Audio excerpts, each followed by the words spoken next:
if the shift to the top is not as great as the Occupy movement would have us believe, does that mean that our economy is healthy? Well, I think our economy is changing, and we should talk about the changes, but I think that income inequality is really a euphemism that blames the success of the 1% for the stagnant or apparently slower growing wages of the middle and working class. And that has a view that the owners are negotiating with the workers, and the owners are winning the negotiation, and that's shifting a share to the owners at the expense of the workers. But I think that misses the point that those negotiations occur within a strategic context that really sets the parameters, not the tactical negotiation between the two. And so I would say that the 1% hasn't gotten rich at the expense of the middle class. Because information technology has made properly trained workers increasingly more productive. And why does that reduce the income of the median wage earner? I think it has no effect at all. The second is that the world's grown more prosperous, so any innovation is going to be more valuable. If you look at the stock market, for example, the inflation-adjusted stock market back to 1979, it's grown 500%. The incomes at the very top, the 1%, the 0.1%, the 0.01%, has grown about 275%. So you would expect that if you slice success off the top of innovation, what you should see is it pulling away from the median wage earner. Why does that affect the median wage? If anything, I would say it helps to pull the median up. And the third is that if you look at evidence between investors and talent, it would appear as though American talent is capturing whatever share of GDP it's capturing largely from investors, not from the 99% of the workers. So if you compare, for example, the US to the second most prosperous economy in the world, Germany, the 99% in both economies capture 49% of GDP. The 1% in the United States captures 18% of labor's income, and in Germany it only captures 12%. The difference is all captured from capital, not from the 99%. So I would say the 1% hasn't gotten rich at the expense of the middle class and working class. What's really happened is that middle class wages have stagnated because of open trade borders and immigration, which exposes the workers to competition from a worldwide surplus of low-wage workers. And let's slow down right there, because those are big topics all of their own, and I don't want to. Let me just say this. Then I would just be separating what is causing the 1% to be successful versus what is putting pressure on the middle class. They're entirely two different sets of trends, and we shouldn't conflate those trends and blame the success of the 1% on the reason why middle class wages have stagnated. There are other reasons why they're stagnating that are important to understand if you want to solve the problem. There may be the 4% to 8% that Scott has talked about. In fact, there is, but it's not causing the stagnation to the extent that there is stagnation in the other income classes. Yes, because I would say this, that growth can manifest itself in two ways. You can either get an increase in volume or you can get an increase in price. Where you have a near infinite supply of low-skilled labor in the world and through immigration, what we've seen in the United States is a 50% increase in employment since 1980. France and Germany, less than half as much. Japan, less than a third. That's an astronomical difference in performance. But when we get success of the 1%, puts increased pressure on increased demand. Instead of manifesting itself as an increase in price for middle-class labor, it's manifesting itself as an increase in demand for employment, and where the employment is expanding because we have a near unlimited supply of labor, both from immigration and from offshore workers. Ed, when you talk about returns to innovation and how that's driving the amount of wealth captured by the top earners in the US compared to Germany, and we have been a much more innovative economy than Germany, to be sure, there's also a school of thought more pessimistic associated with, for instance, Robert Gordon at Northwestern, an economist there, Tyler Cowen to a certain extent, the George Mason economist, New York Times columnist, George Mason economist, that there aren't going to be jobs for people who don't have these subtle, high-value skills, and that our real challenge as an economy is to have an inclusive kind of growth, lest people be really on the sidelines as robots start to take the place of panelists at Adam Smith Society and that kind of thing, you know. Would people notice? I think the argument that technology is hollowing out the middle class is an easy one to make if you don't think about it for very long, because the U.S. has been the most technologically advanced economy, and we have had the fastest middle-class employment growth and working-class employment growth of any economy by far in the world. So, as I said before, the U.S. employment has grown 50% since 1980. It's less than 25 in Germany and France, less than 15 in Japan. So how do you reconcile that to the notion that the success of our 1% is somehow hollowing out the middle class? I would say it is the only thing that is driving the growth in our economy and putting upward pressure on the demand for middle class employment. And so I continue to say it's disingenuous to close one eye and look only at the price, the increase in wages, which has been less than it has been in the past, and ignore the fact that the employment has risen as much as it has, because this can play out in two ways. Now, I think this argument about, is innovation going to slow down? I think the truth is nobody has any clue.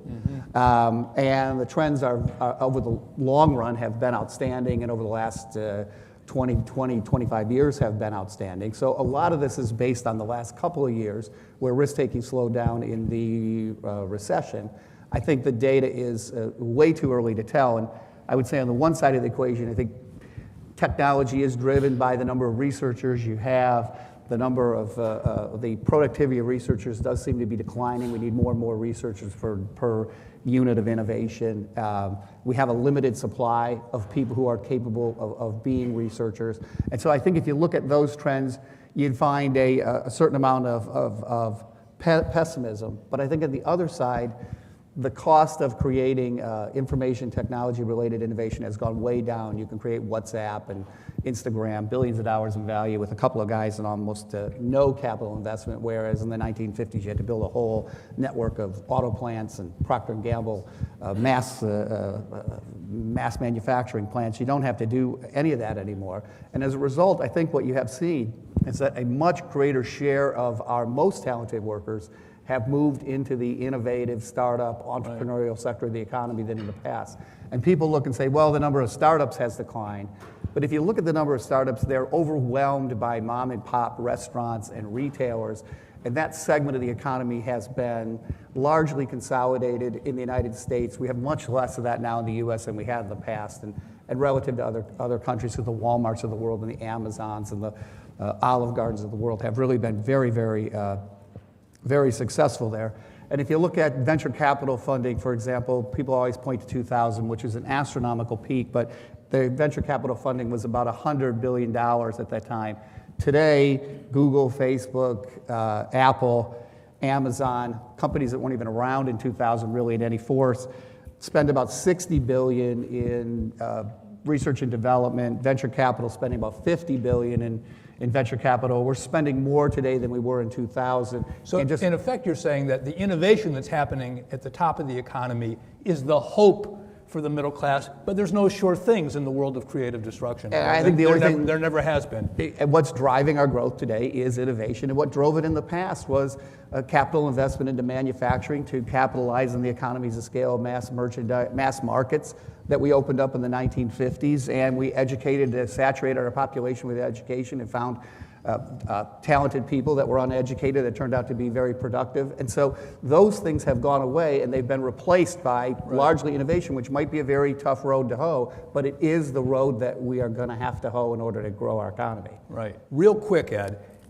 you were going on a pretty third rail-ish direction there a moment ago, and I want to give you a chance to explain. Job growth, lots of job growth, 50,000 versus 10,000 in France. I'm surprised France has that much. 50%, yeah. Right? And you're saying wages would have gone up commensurately if we hadn't had such a flood of low-skilled immigration. Sure. And free trade.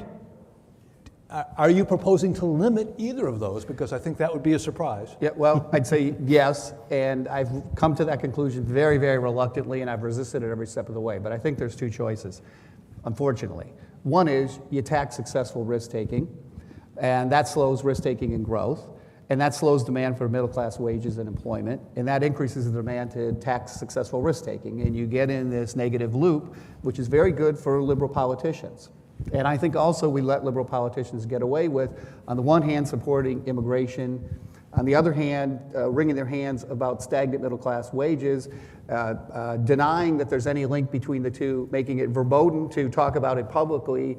I mean, that's a winning position for them if we're allowed to have it. Would you shift toward high-skill immigration, or are you going back to 1924 and closing the borders? Well, I'd say two things. The first is I think we have an alternative. One is to tax successful risk-taking and redistribute the money, which I think is a disaster. Okay. The alternative, if we want to solve this problem, if we want to say it's a problem and solve it, is that we have to restrict the supply of labor, whether that's through immigration or through not international trade. We need international trade. We can't make for $20 what we can buy for $2. We can take those $18 and hire teachers and doctors and truck drivers and waitresses.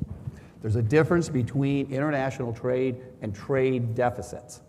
Okay, we ran a 6% trade deficit prior to the financial crisis. That floods, countries increase their employment by taking their excess savings and buying our assets instead of goods that employ our You just threw a lot of bombs out here. I got no time left, but I'm still taking two really short questions. What do you think the low interest rate environment has done for income inequality? So I have clients retiring, and if they want a treasury bond, even if it's 30 years, it's under 3%. So how do those transfers play into that? Ed, you want to weigh in? Yeah, I think we have a huge surplus of risk-averse savings. There's two kinds of savings. There's equity that will underwrite risk, and there's risk-averse savings, which is what's coming in as a result of trade deficit. And if you don't put that money, those savings, back to work, you're going to get slower growth and higher unemployment and lower wages. When you look at the interest rate, it says we have no use for that money for the next 30 years. The only use we found was subprime consumption. It's not sustainable. The only use the Chinese have found, empty apartment buildings. It's going to the stock market right now, though, The right? stock market's just it's just a method, it's just an intermediary that moves the money from one person. There's not real investment there. The only place that Spain found to use it was unused airports and infrastructure investment that nobody used and sits idle. In an innovation-based economy, you have very little use for risk-averse capital, and if you don't put that capital to work, you get high unemployment. We should stop letting the rest of the world dump their excess risk-averse savings into our economy. It forces us to find uses for that money. Nobody's been able to find uses. Low interest rates say we don't see any use for 30 years out there on the horizon for that money. Please join me in thanking Ed Conard and Scott Winship.